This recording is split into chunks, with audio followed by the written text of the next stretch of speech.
તો આ તરફ દેવભૂમિ દ્વારકા જિલ્લામાં ઉનાળાની કાળઝાળ ગરમી વચ્ચે જળ સંકટ ઘેરું બન્યું છે તો મોટાભાગના જળાશયોના તળિયા દેખાવા લાગ્યા છે।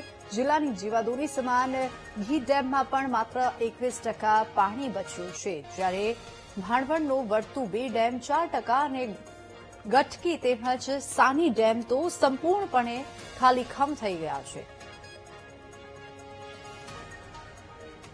અમારા વિસ્તારમાં મોટી સમસ્યા પાણીની છે, જ્યાં ખંભાળિયા દ્વારકા જિલ્લામાં મોટા ભાગના તળાવ, મોટા મોટા ડેમો અત્યારે એમાં પાણી બિલકુલ નથી।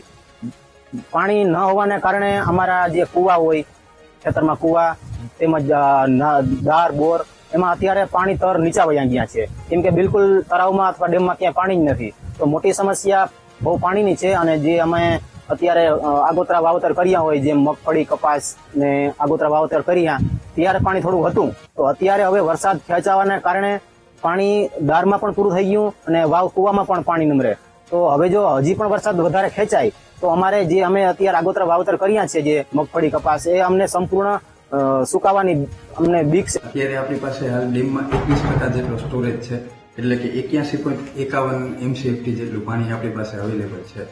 એમાંથી આપણે પાણી પૂરું પાડી પીવાના પાણી માટે આપણે જુલાઈ 2026 સુધી આ બંને સંસ્થાઓને પીવાનું પાણી પૂરું પાડી શકીએ તેમ છે।